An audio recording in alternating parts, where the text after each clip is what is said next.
오늘 함께 나눌 말씀의 제목은 하나님이 쓰시는 비전의 사람입니다. 다 같이 함께 따라합시다. 하나님이 쓰시는 비전의 사람.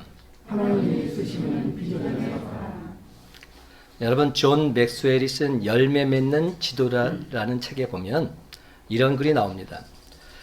제가 주보에 거룩한 비전을 품은 사람이라는 칼럼을 실었는데요. 그 내용 속에 나와 있습니다. 함께 보실래요? 이런 내용입니다. 알렉산더 대왕이 비전을 가질 때에 세계를 정복했다. 그러나 비전을 잃자 술병 하나조차 정복할 수 없었다. 다윗이 비전을 가질 때에 골리앗을 정복했다.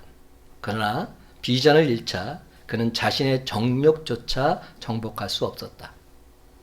삼손이 비전을 가질 때에 많은 전쟁에서 승리했다. 그러나 비전을 잃자 그는 드릴라와의 전쟁조차 이길 수 없었다. 노아가 비전을 가졌을 때에 그는 방주를 지어서 인류의 존속에 기여할 수 있었다. 그러나 비전을 잃자 그는 술에 취했다. 사랑하는 성도 여러분, 이 세상에 사는 사람들 누구나 다 성공하길 원합니다. 그러나 분명한 사실은 성공하길 원한다고 해서 다 성공하는 것은 아니라는 겁니다. 그래서 때때로 일이 잘 안 풀리고 실패한 것 같이 여겨질 때는 성공하길 원했던 그만큼 더 깊이 좌절하게 되는 것입니다. 여러분, 만약 무슨 일을 하든지 실패하지 않는다는 보장만 있다면 얼마나 좋겠습니까? 마음 놓고 무슨 일이든 해볼 수 있지 않겠습니까? 구약 성경을 보면 하나님께서 이스라엘 백성들에게 약속을 주고 계십니다. 그런데 여러분, 우리들은 살아가면서 이스라엘 백성들이 출애굽했던 것처럼 기쁘고 감격스러운 일도 만나게 되지만 이스라엘 백성들이 광야에서 힘들었던 것처럼 너무나도 괴롭고 힘든 일도 만나게 됩니다. 그리고 그런 괴롭고 힘든 일을 만나게 될 때 그때마다 우리 마음속에는 순간순간 의심이 들 때도 있습니다. 그러나 여러분, 그렇다고 해서 원망 불평하거나 비관하면서 살지 마시기 바랍니다. 원망과 불평과 비관은 아무런 문제도 해결해 주지 못합니다. 오히려 모든 것을 더 힘들고 어렵게 만들고 파괴시켜 버립니다. 사랑하는 성도 여러분, 성경은 견디기 어렵고 힘든 때에는 되돌아보라고 말씀합니다. 뭘 되돌아봅니까? 나를 향하신 하나님의 인도하심, 나를 향하신 하나님의 섭리하심이 어디에 있는지 되돌아보고 기도해야 합니다. 전도서 7장 14절은 말합니다. 형통한 날에는 기뻐하고 곤고한 날에는 되돌아보아라. 이 두 가지를 하나님이 병행하게 하사 사람이 그의 장래를 능히 헤아려 알지 못하게 하셨느니라. 그래서 여러분, 형통한 날에는 기뻐하고 곤고한 날은 하나님의 섭리를 되돌아보는 저와 여러분이 다 되시기를 예수님의 이름으로 간절히 축원합니다. 우리 기독교는 눈에 보이지 않는 것을 향해서 나아가는 비전의 종교를 할 수 있습니다. 세상 사람들은 눈에 보이는 세상에서의 안주를 소망하면서 그렇게 살아갑니다. 그러나 우리 그리스도인들은 미래를 향해서 전진해 나가는 사람들입니다. 하나님께서는 우리가 꿈꾸는 사람이 되기를 원하십니다. 거룩한 비전을 품은 그런 사람이 되기를 원하십니다. 그리고 그 비전을 통해서 역사하십니다. 하나님께서는 우리의 꿈의 그릇만큼 비전의 크기만큼 역사하십니다. 그런 의미에서 오늘 우리는 사도 바울의 비전을 배워야 합니다. 그렇습니다. 사도 바울에게는 거룩한 비전이 있었습니다. 그는 진정 하나님이 쓰시는 비전의 사람이었습니다. 요즘 말로 말하자면 탁월한 비저너리였습니다. 그러면 여러분, 오늘 시간 우리에게 주신 말씀을 통해서 비전의 사람은 과연 어떠해야 하는지 살펴보고 사도 바울처럼 하나님이 쓰시는 비전의 사람으로 다시금 온전히 거듭나는 저와 여러분이 다 되시기를 예수님의 이름으로 간절히 축원합니다. 그러기 위해서 우리가 어떻게 해야 될까요? 하나님이 쓰시는 비전의 사람이 되기 위해서는 첫째로 목표를 세워야 합니다. 목표를 세워라. 영어로 이렇게 표현되어 있더라고요. Set your goal. Set your goal. 비전을 이루는 가장 첫 번째 단계는 목표를 선정하는 것입니다. 비전의 사람 바울에게는 분명하고 확실한 목표가 있었습니다. 사도행전 19장 21절과 로마서 1장 13절, 15절 말씀 등을 보게 되면 그는 당시 세계의 정치, 경제, 문화의 중심지였던 로마를 향한 비전이 있었습니다. 세계의 중심지인 로마까지 가서 복음을 전하겠다는 불타오르는 꿈을 가지고 있었던 겁니다. 그렇습니다. 로마에 가는 것, 이것이 사도 바울의 1차 목표였습니다. 그 다음 그에게 2차 목표가 또 있었는데 로마서 15장 23절 말씀 제가 읽어보겠습니다. 이렇게 표현되어 있습니다. 이제는 이 지방에 일할 곳이 없고 또 여러 해 전부터 언제든지 서바나로 갈 때 너에게 가기를 바라고 있었으니. 그렇습니다. 바울은 지중해 동부 지역인 서바나, 지금의 스페인으로 가는 것을 2차 목표로 삼았습니다. 28절 말씀도 제가 있습니다. 그러므로 내가 이 일을 마치고 이 열매를 그들에게 확증한 후에 너희에게 들렀다가 서바나로 가리라. 여러분, 바울은 실현 가능한 로마를 공략하는 것을 1차 목표로 세웠습니다. 그는 실현 불가능한 꿈을 가지고 나가는 허풍장이가 아니었습니다. 그는 단계를 밟아가고자 했습니다. 로마를 거쳐서 당시에 많은 사람들이 땅끝으로 여기던 서바나까지 가서 그리스도의 복음을 전하고자 하는 장기적인 2차 목표를 세웠던 것입니다. 사도 바울은 서바나의 복음을 전하는 일이 바로 예수님께서 사도행전 1장 8절에서 말씀하신 땅끝까지 이르러 내 증인이 되라는 말씀을 이루는 일이라고 그렇게 생각했습니다. 그렇습니다. 비전의 사람 바울에게는 확실한 목표가 있었습니다.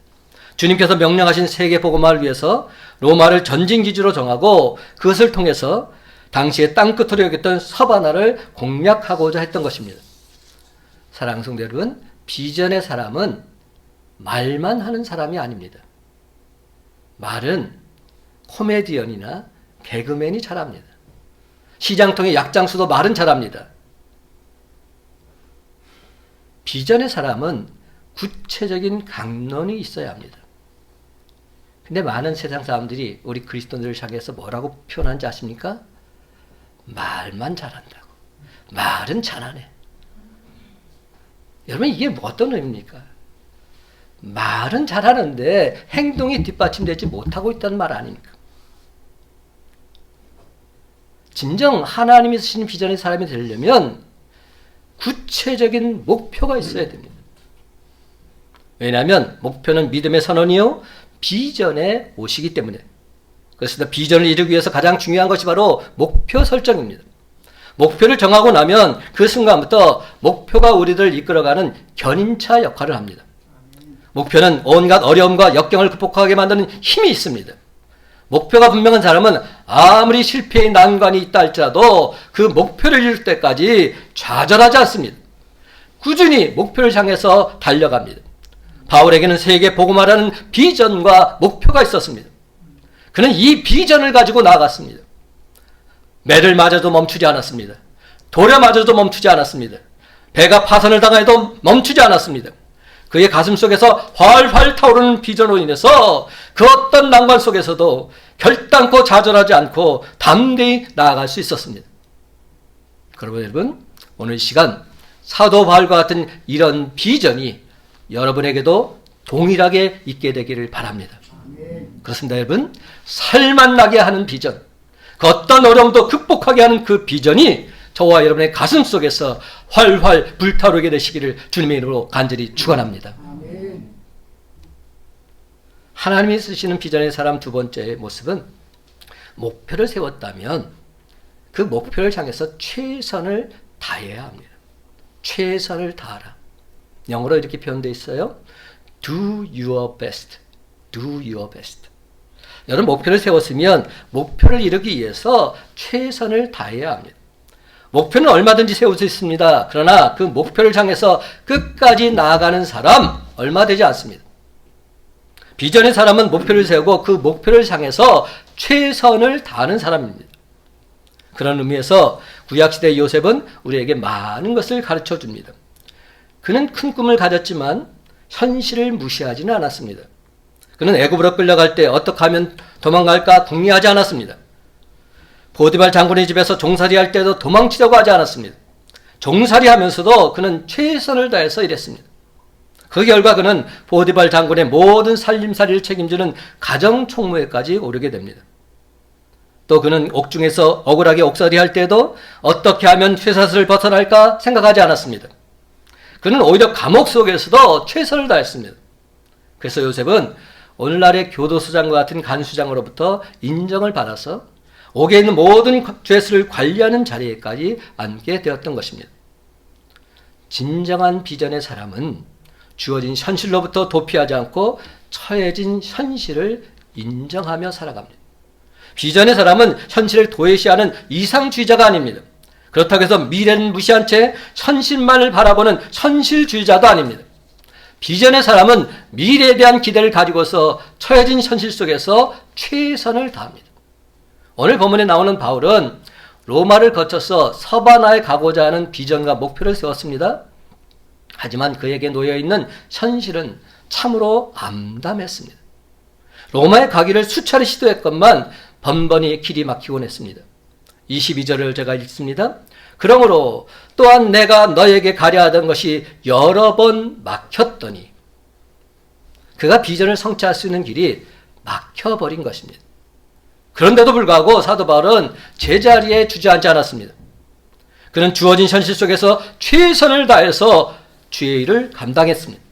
25절과 26절 말씀 다 같이 함께 읽습니다. 25절 26절입니다. 시작. 그러나 이제는 내가 성도를 섬기는 일로 예루살렘에 가노니 이는 마게도냐와 아가야 사람들이 예루살렘 성도 중 가난한 자들을 위하여 기쁘게 얼마를 연보하였습니다. 아멘.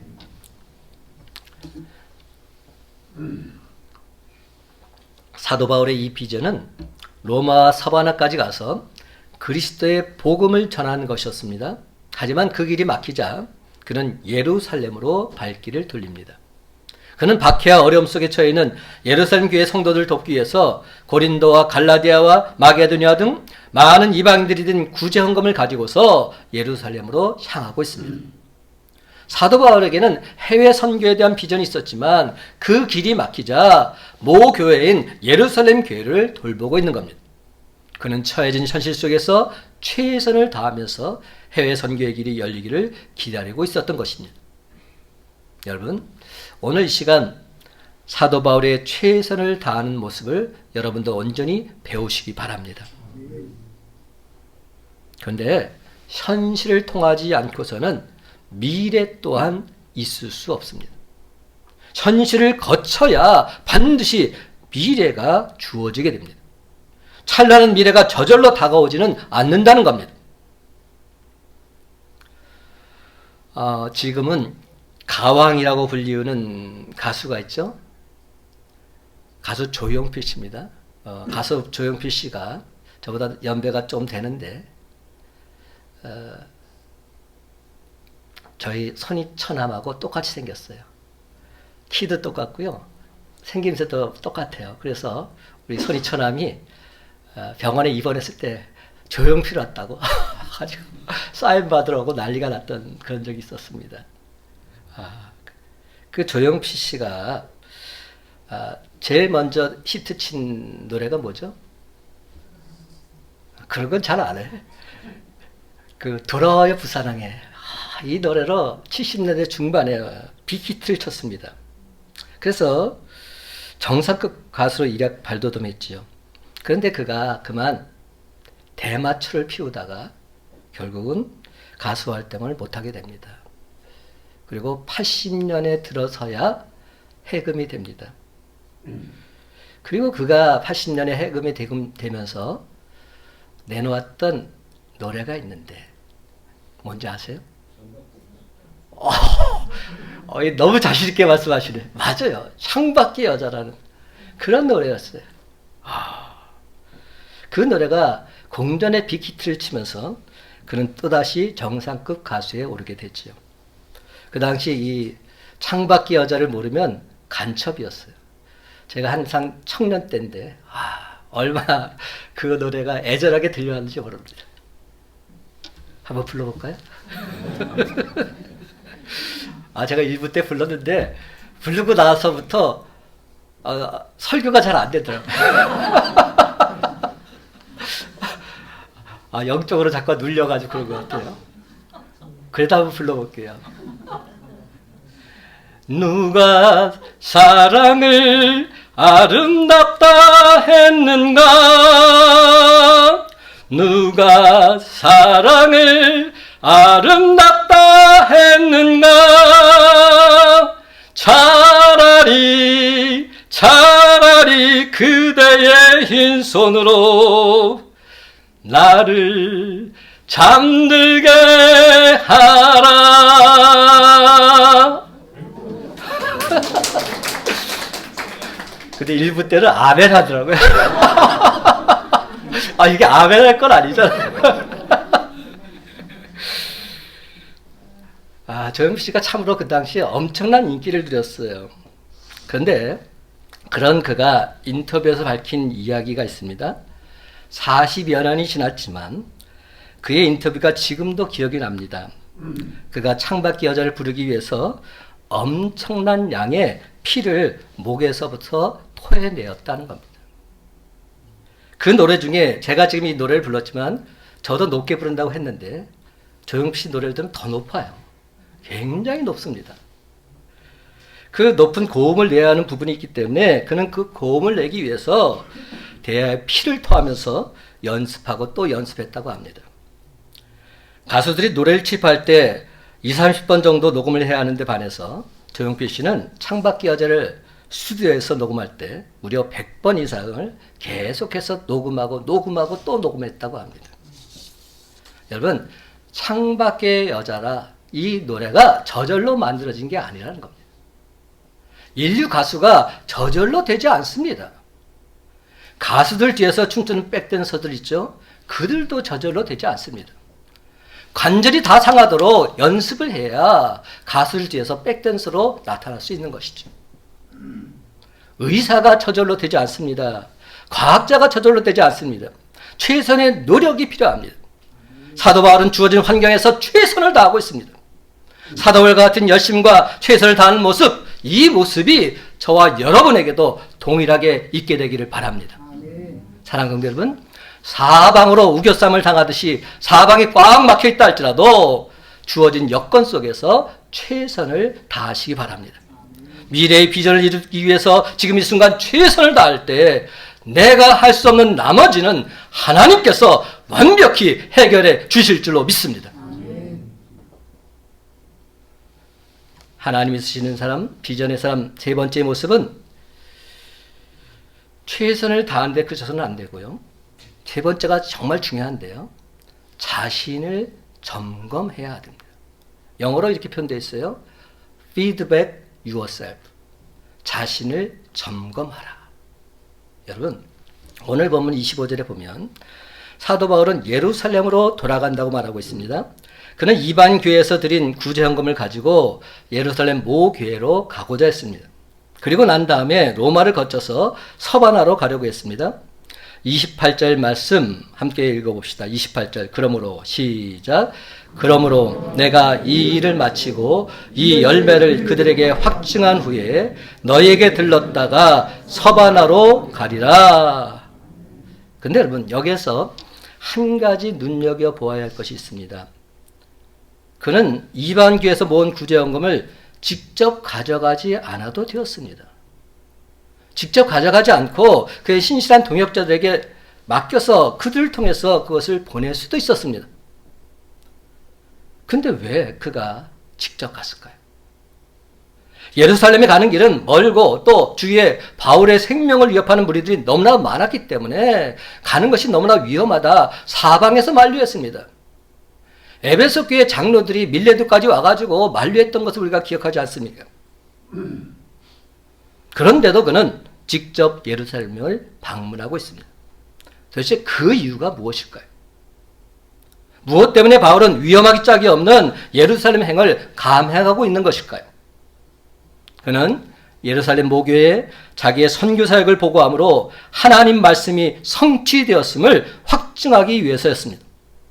그리고 또 다른 한 가지 분명한 이유가 있는데 그것은 영적인 점검과 새로운 영적인 충만을 받기 위해서였습니다.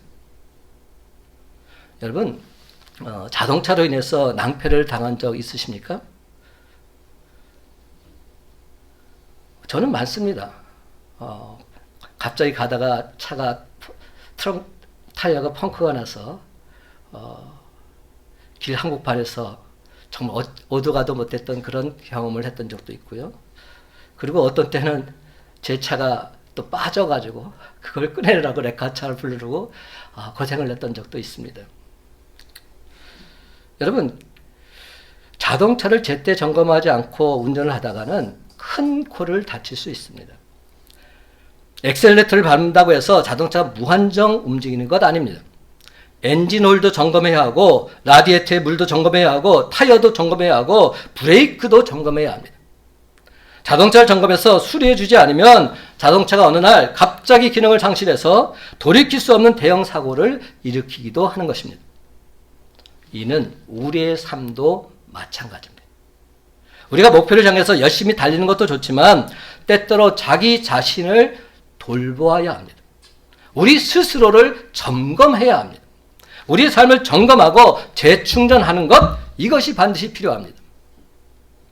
비전의 사람 사도 바울의 선교 행적을 추적해보면 한 가지 특징을 발견할 수 있습니다. 제가 성경 공부하면서 함께 나누었던 이야기인데요. 그는 1차 선교행을 마치고 안디옥으로 돌아갔습니다. 시작점이 안디옥이었는데 다시금 안디옥으로 돌아가고 있는 겁니다.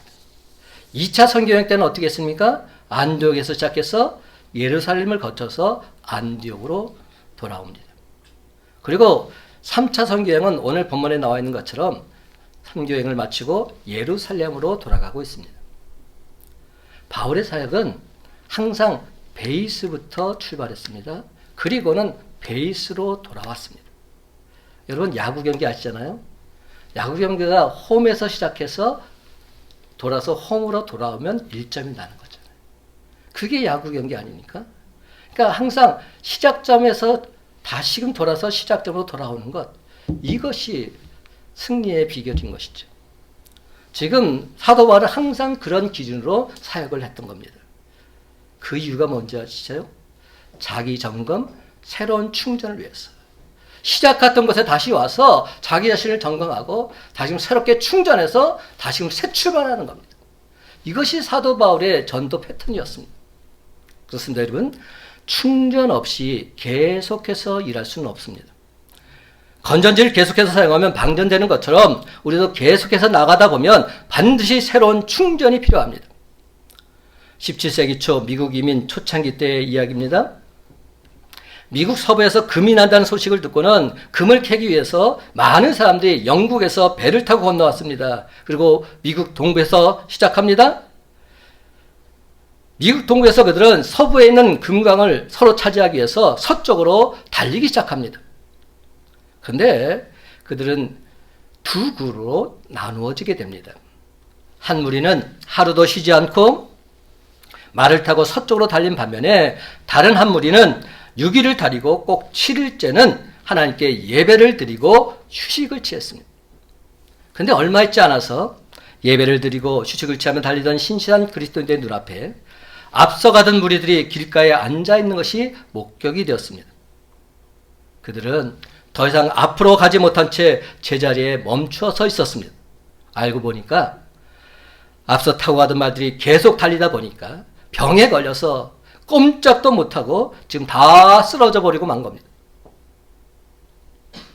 사랑하는 성도 여러분, 열심히 달린다고 빨리 가는 것이 아님을 기억하시기 바랍니다. 목표를 세우고 최선을 다하되 스스로를 점검하시기 바랍니다. 그리고 계속해서 하나님 아버지께 충전받으시기 바랍니다. 우리가 주일날 이 자리에 왜 나와 있습니까? 하나님 아버지께 충전받기 위해서입니다. 예배를 통해서 하나님의 참된 위로와 평강을 누리면서 다시 힘을 얻기 위해서입니다. 그렇습니다, 여러분. 비전의 사람 바울은 자기를 점검할 줄 아는 사람이었습니다. 하나님께 늘 새롭게 충전을 받으면서 사역하던 사람이었습니다. 여러분, 하나님 백성들이 홍해 바다에 수장이 되었습니까? 아닙니다. 하나님 백성들이 마라나 르비딤에서 목이 말라 쓰러졌습니까? 아닙니다. 하나님 백성들이 흰광야에서 굶주려 죽었습니까? 아닙니다. 있을 수 없습니다. 절대로 그런 일은 없었습니다. 시련은 있었지만 절망은 없었습니다.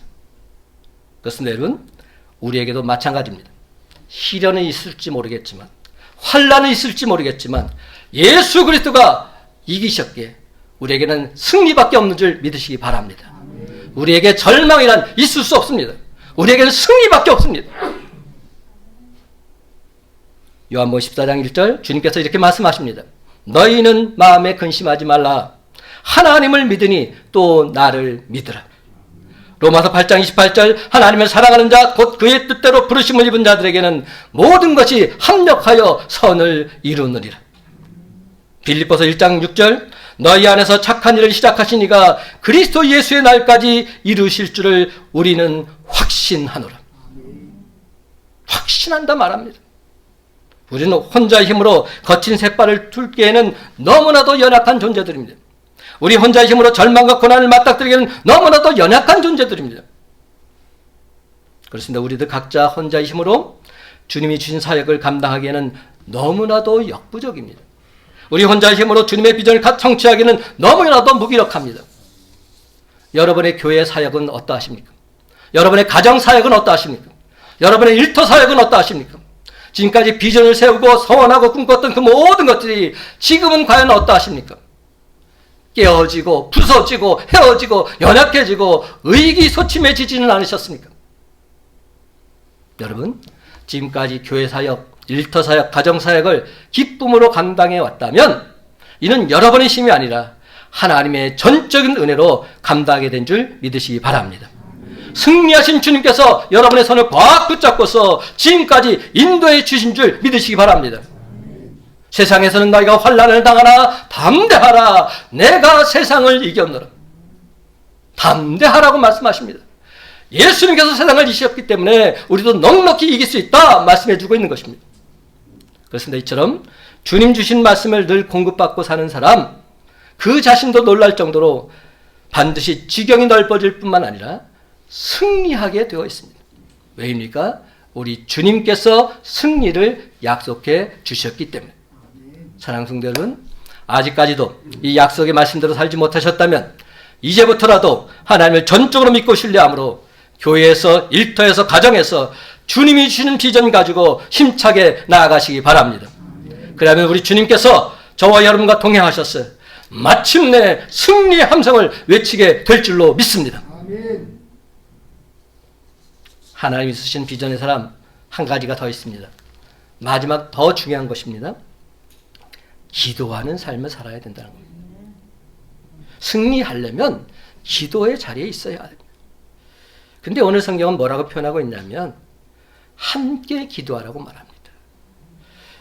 영어로 이렇게 표현되어 있어요. Prayer with others.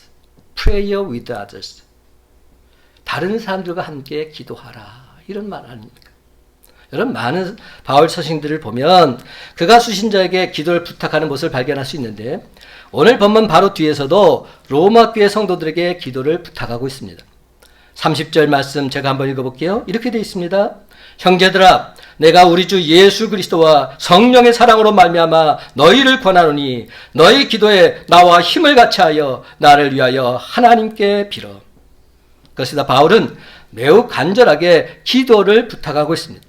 그는 이제 마지막이 될지도 모를 서바나 선교 계획과 앞으로 예루살렘 방문시 닥쳐올지 모를 유대인들의 위협을 생각하고 있습니다. 그래서 긴급히 SOS 구조 요청하듯이 중보 기도를 부탁하고 있는 것입니다. 그렇다면 여러분, 30절 이하의 말씀을 통해서 알 수 있는 것이 무엇입니까? 비전을 이루기 위해서 기도가 반드시 필요하다는 것입니다. 예수님 이후에 가장 크게 쓰임받았던 사도 바울도 기도가 필요했습니다. 귀신을 쫓아내고 손수건이나 앞치마를 가져다가 병든 사람에게 얻기만 해도 병이 낫고 악기가 나고 수많은 무리들 앞에서 담대하게 말씀을 전했던 능력의 사람 사도 바울도 기도하며 나갔습니다. 그리고는 다른 사람들에게 중보 기도를 요청하고 있습니다. 나를 위해서 기도해 달라고 말하고 있는 것이죠. 사도 바울은 마태복음 18장 19절 말씀 합심 중보 기도의 능력을 이미 알고 있었기 때문에 마태복음 18장 19절은 어떤 말씀입니까? 진실로 다시 너에게 이르노니 너희 중에 두 사람이 땅에서 합심하여 무엇이든지 구하면 하늘에 계신 내 아버지께서 그들을 위하여 이루게 하시리라. 두 사람이 합심해서 기도하면 하늘에 계신 하나님 아버지께서 그들을 위해서 반드시 이루게 해주시겠다 말씀하고 있는 겁니다. 그래서 다른 사람들과 함께 기도하려고 그는 애쓰고 힘쓰고 있는 겁니다. 그렇습니다. 한 사람의 기도보다 두 사람의 기도 소리가 큽니다. 두 사람의 기도보다 10사람의 기도 소리가 큽니다. 하나님은 물론 한 사람의 기도도 들어 응답해 주십니다. 하지만 함께 부르짖어서 간구한 기도 소리 서둘러서 들어 응답해 주십니다. 그러면 여러분, 좋은 중보 기도자, 신실한 기도의 동역자 만나시기 바랍니다. 심한할 때마다 그들과 함께 기도함으로 하나님의 비전을 성취해 나가시기 바랍니다. 중보 기도를 통해서 하나님의 도우시는 손길을 만끽하며 사시기 바랍니다. 사랑하는 성도 여러분, 진정 사도 바울처럼 여러분의 모든 것을 다 쏟아볼 만한 그러한 꿈이 있으십니까? 남은 인생 동안 계속해서 달려갈 비전을 소유하며 살고 계십니까? 모든 것을 다 쏟아붓고도 아깝지 않은 그런 꿈 여러분에게 있으시냔 말입니다. 혹여 비전이 없는 분들은 오늘 시간 비전을 달라고 하나님께 간구하시기 바랍니다. 그리고는 하나님께서 주신 비전과 붙잡으시기 바랍니다. 또한 비전이 있는 분들은 비전의 사람 사도 바울에서 온전히 배우시기 바랍니다. 구체적으로 사도 바울의 삶을 온전히 살고자 애쓰고 힘쓰시기 바랍니다. 우리는 이미 예수 그리스도의 십자가의 보혈로 말미암아 죄사함 받아 구원받은 하나님의 자녀가 된 하나님의 백성들입니다. 그러므로 우리가 아무리 잘못하는 있다 할지라도 다시 멸망의 자녀가 되는 법은 없습니다. 주님 안에서 승리하게 되는 이 사실은 너무나도 분명합니다. 로마서 8장 38절과 39절은 말합니다. 내가 확신하노니 사망이나 생명이나 천사들이나 권세자들이나 현재일이나 장래일이나 능력이나 높음이나 기쁨이나 다른 어떤 피조물이라도 우리를 우리 주 그리스도 예수 안에 있는 하나님의 사랑에서 끊을 수 없으리라. 그렇다면 이제 남은 문제는 무엇입니까? 우리를 죄와 사망에서 구원하신 주님, 신실하신 주님의 그 사랑 온전히 신뢰하면서 담대하게 살아갈 것인가? 아니면 여전히 불신과 불안 속에서 주님을 원망하고 좌절하며 그렇게 살아갈 것인가? 바로 이 문제입니다. 사랑하는 성도 여러분, 2023년 새해가 시작된 지 일주일밖에 지나지 않았습니다. 오늘 시간 우리 주님의 약속의 말씀을 온전히 믿고 신뢰함으로 다시금 꿈과 희망을 가지고서 세상으로 힘차게 나아가시기 바랍니다. 이제 말씀을 맺습니다. 사랑하는 성도 여러분, 사도 바울처럼 비전에 따른 목표를 세우고 현실에 최선을 다하면서 때때로 자기 자신을 점검해서 부족한 부분을 충전하고 다른 사람들과 함께 전심으로 기도하며 나아가시기 바랍니다. 그렇습니다, 여러분. 사도 바울처럼 우리 모두 하나님이 쓰시는 비전의 사람, 하나님의 탁월한 비전너리가 되어서 모든 영광, 모든 찬송을 하나님께 돌리며 살아가는 저와 여러분의 복된 삶이 다 되시기를 예수님의 이름으로 간절히 축원합니다.